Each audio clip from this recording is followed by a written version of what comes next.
Ya son las 10 de la mañana con 36 minutos. Vamos a ir con nuestra última conversación del día de hoy y tal como lo decíamos, en el contexto del Día Internacional de la Eliminación de la Violencia contra la Mujer, es relevante estar alerta a lo que tiene que ver con violencia digital.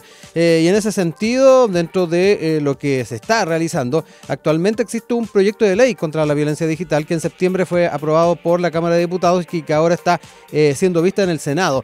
En esa perspectiva va a ser bien importante el poder ir no solamente abordando lo que tiene que ver con violencia digital, sino que además dándole ese enfoque que tiene que ver con esta conmemoración de la que estábamos hablando del día de ayer y que va a estar además siendo analizada por nosotros durante esta semana. Para hablar de aquello estamos en conexión con la gerenta general de eProspect, especialista en performance y difusión digital, Laura Flores, a quien saludamos de inmediato, le damos la bienvenida y le agradecemos que esté junto a nosotros en esta oportunidad. ¿Cómo estás, Laura? Muy buenos días. Hola, muy buenos días, muy bien. ¿Y tú cómo estás? Muy bien, oye, con bastante interés de poder ir entrando en esta temática que, como decíamos, es amplia, pero también es muy importante verla desde este foco que hemos querido dar hoy día. Quería ir dando algunos datos que encontré particularmente en una columna que publicó hace un par de meses la académica Paula Walker, donde daba cuenta de que el Ministerio del Interior realizó una consulta ciudadana el año pasado de carácter online, donde se le preguntó a las personas si sufrían violencia digital. Un 36% declaró que sí, y dentro de los grupos de personas que son víctimas más comunes, hay un número de un 64% que dijo que eran las mujeres y las personas LGTBI.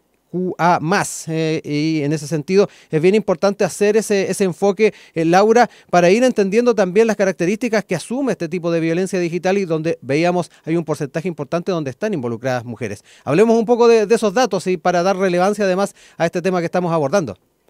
Sí, totalmente. Bueno, como tú dices, desde septiembre de este año se aprobó en la Cámara de Diputados este nuevo proyecto de ley que sin duda es un gran aporte a la vida que hoy llevamos. Hoy en día nuestra interacción con el mundo digital, con las redes sociales, con los distintos portales y aplicaciones que existen es algo sumamente fluido. Pasamos todo el día con el celular en la mano, viendo aplicaciones, consumiendo contenido en redes sociales.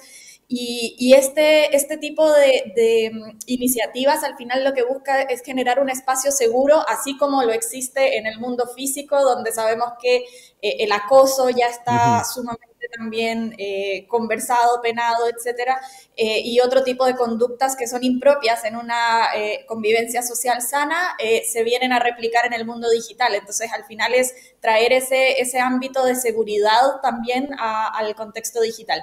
Y como señalabas, lamentablemente es cierto que la mayoría de víctimas que existen hoy asociadas a violencia digital son o somos mujeres o otros miembros de comunidades también como la LGTBI.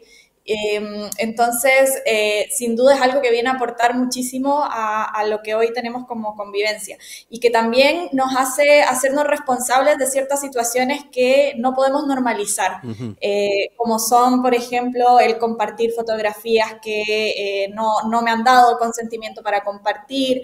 Esto incluye, además, que hoy es un tema muy en boga, si la fotografía es incluso editada o realizada algún tipo de inteligencia artificial, por ejemplo, eso también está considerado dentro de estas penalidades, o incluso divulgar datos personales de alguien en redes sociales o en un contexto de este tipo, y que al final, como te decía, busca darnos seguridad y protegernos de este tipo de situación. Y por supuesto que en el contexto del ayer y del Día también Internacional contra la Violencia de la Mujer, estas son tipos de violencia que probablemente estaban pasando desapercibidos o que incluso corrían el riesgo de ser normalizados. Sí. Laura, ¿hay tipologías? Porque ahí tú estabas dando tal vez algunos de los ejemplos que son más comunes, pero también es importante ir dando contextos de elementos y también de terminologías. Estaba viendo también algunos de los elementos que están en el mismo proyecto de ley. Tú hablabas ahí de los videos falsos, aquellos que son intervenidos con inteligencia artificial. Hay un concepto también de doxing, que me da la impresión que tiene mucho que ver también con el tema de los datos, los hostigamientos, en fin, hablemos un poco de las tipologías. Sí, bueno, efectivamente esto nos hace ponernos al día también, yo creo, en muchos términos que se estaban ya compartiendo y popularizando en el contexto digital y que es importante, creo que también vayamos identificando y entendiendo lo que significan. Por Ujú. ejemplo, como tú comentabas, el doxing, que corresponde a difundir datos personales de alguna persona, pero básicamente lo que lo diferencia es que son datos que te permiten ubicar físicamente. O sea, si yo digo, Ah. esta persona vive en tal lugar o frecuenta tal espacio y que al final pone en riesgo a que esa persona también sea localizada de manera física. Es algo que incluso se popularizó en su momento en redes sociales y que básicamente si queríamos funar, por ejemplo, a alguien, se podía prestar este tipo de conducta y es algo que hoy en día también esta ley sanciona. Ujú. Hay otro punto que está dentro de esta legislación que se está abordando, Laura, y que tiene que ver también con particularmente imágenes o videos de connotación sexual, que muchas veces puede que se compartan entre una pareja y que finalmente empiezan a ser utilizados, mal utilizados en situaciones específicas. Eso también tiene un nombre, tiene una tipología y muy importante, cómo también se puede ir abordando eso. Totalmente. Ahí también creo que el llamado que nos hace esta ley y que va a Mm. estar también penalizado, van a haber multas asociadas, penas también incluso de cárcel en algunos casos. Eh, y ahí es súper importante que todos seamos conscientes de la responsabilidad con el otro y de Ujú. respetar el consentimiento. Incluso si en algún momento una persona compartió de manera voluntaria una fotografía con alguien más, ese alguien no tiene el derecho sobre esa imagen de poder compartirla después. Y la ley al final protege a las víctimas de este tipo de situación. Laura, quería entrar también en un tema que no es menor y que tiene que ver con el anonimato de quien agrede, ¿ah? Porque muchas veces nos podemos encontrar tal vez en una red social con una persona que tiene un perfil falso, un perfil fake y que finalmente puede estar acosando o atosigando a alguna persona sin definitivamente saber de quién se trata. ¿Cuán complicado es poder enfrentar ese tipo de situaciones? ¿Cómo lo ves tú? Bueno, uno de los principales de los, y pienso que probablemente esta ley también durante ya su puesta se vaya actualizando tiempo y vaya encontrando ciertos desafíos en el camino. Y justamente uno de los desafíos que se ve previamente a su implementación es cómo vamos a probar o cómo se va finalmente a entregar esa denuncia en aquellos casos en que efectivamente sea complejo encontrar a la persona. Creo que ahí la complejidad va a ser para la víctima el hecho de poder encontrar las maneras de probar la denuncia que está realizando, porque efectivamente esa denuncia no va a tener Mm. efecto si es anónima, sino que debe tener también una persona que está siendo Sí. acusada finalmente de este tipo de delito. Laura, se me vino a la mente un estudio que salió el año 2021 a propósito de lo que tiene que ver también con las características que puede ir asumiendo algún tipo de acoso, referente a el proceso que vivimos de la Convención Constitucional. El estudio se llamaba de Corporación Humana, sin ir más lejos, Ser política en Twitter, violencia política de género en redes sociales a candidatas constituyentes.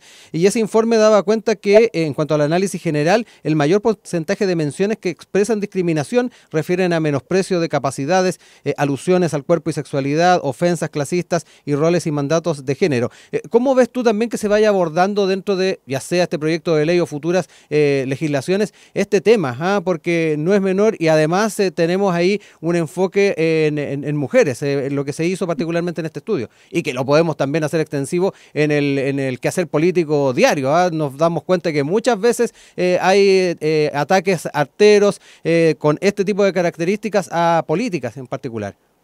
Totalmente. Y sin duda es una de esas actitudes que se busca erradicar y que esperamos que eventualmente logremos erradicar. Y todo comienza en ese tipo de detalles y en ese tipo de conversaciones que uno puede considerar sin importancia, pero que al final dice mucho también de la persona que las expresa. Y es lamentable cuando uno ve, y es cierto como lo que aparecía en este estudio es totalmente coherente, que uno al final ve que este tipo de ataque, que es político, que debería ser un debate con altura de miras, un debate de personas que al final van a estar a la cabeza de nuestro país y que como ciudadanos también depositamos en ellos la confianza para que puedan representarnos y ejercer de la mejor manera posible sus funciones. Y que ese debate sea tirado al suelo finalmente para caer en ese tipo de descalificación de que expresa al final también un carácter misógino, etcétera. Es sin duda algo de lo que debe ser parte este tipo de iniciativa y al final de resguardar a las mujeres y a las personas que hoy en día son víctimas de este tipo de violencia. Entonces, sin duda, este tipo de comentarios y de insultos que suceden en redes sociales asociados también a políticas tampoco se justifican, o sea, mucho menos en este contexto de, como te decía, un debate de altura de miras. Por lo tanto, es sin duda algo que también esperamos que se pueda erradicar en el futuro. Sí, en cómo va este proyecto, ¿crees tú que puede tener también algún tipo de lineamiento interesante el proyecto en este tipo de elementos, por ejemplo? Bueno, no sé si estará considerado algún tipo de especificidad de ese tipo. Lo que sí es que al final violencia es violencia, independiente de que sea en el contexto académico, político, social, laboral, etcétera. Y en todas sus formas debe ser también condenado. Por lo tanto, yo esperaría que de todas maneras, aunque no exista un artículo tan específico asociado al mundo político, sí sea algo que de todas maneras se pueda salvaguardar. Estamos conversando con la gerenta general de iProspect, especialista en performance y difusión digital, Laura Flores, particularmente hablando de esta agenda centrada en el combate de la violencia digital y hoy día a propósito de la conmemoración que teníamos el día de ayer del Día Internacional de la Eliminación de Violencia contra la Mujer, también enfocándolo en ese ámbito. Laura, sabemos que es muy importante contar con legislación, pero un elemento importante, una pata de la mesa que hay que tener en cuenta va de la mano con la educación. Y la educación digital. También es bien importante ver en qué pie estamos, cómo podemos seguir apuntalando esa labor, tomando en cuenta de que cada vez más temprano los niños y niñas están teniendo a su disposición un celular, acceso a las redes, en fin. Es bien importante el tomarse en serio eso. Totalmente. Y ahí es muy importante también ser conscientes de la colaboración que debe existir desde todos los ámbitos de la sociedad. Esto es un tema que nos afecta al final a todos y a todas y por lo tanto todos debemos colaborar para solucionarlo. Tanto el mundo estatal en términos de sus planes también de educación al respecto, como también el mundo privado puede colaborar en términos de poder educar a la sociedad al respecto. En ese sentido, creo que hay mucho todavía que nos queda por abordar. Hay iniciativas, efectivamente, especialmente uno ve que de repente existen estas campañas, por ejemplo, publicitarias asociadas a este tipo de educación y que creo que es algo que sin duda tiene un efecto importante y que incluso en otros países se ha llevado a niveles bien interesantes.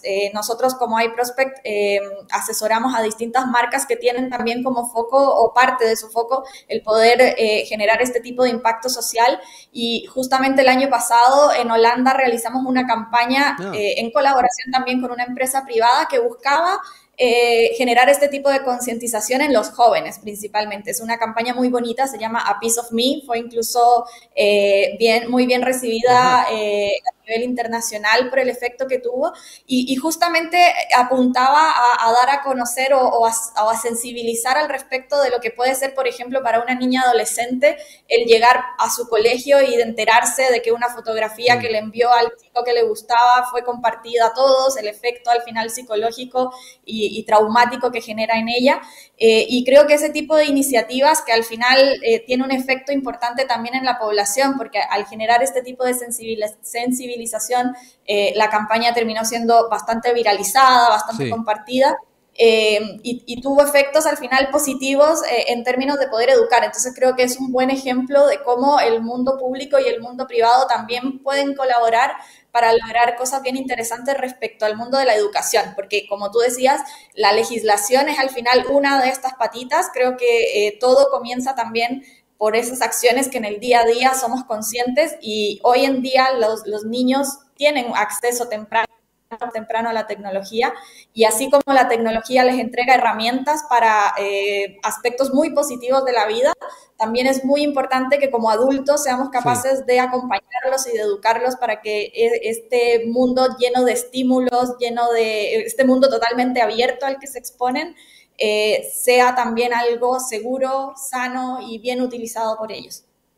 Bueno, Laura, yo quiero agradecer este tiempo que has tenido con nosotros para poder dar este contexto en un tema tan importante que tiene que ver con la buena utilización de los elementos digitales que son tan importantes para comunicarnos, para aprender, para efectivamente acercarnos al resto y que efectivamente sean utilizados desde esa perspectiva positiva y no en lo que tiene que ver con la violencia digital. Bien importante los pasos que se están dando a nivel parlamentario, pero también relevante lo que se puede hacer desde los contextos de cada uno de nosotros, educativos, familiares y además estas campañas de las que nos estabas hablando tú que han tenido tanto éxito. Muchas gracias por este tiempo. Muchas gracias a ti, que estés muy bien. Chao, chao.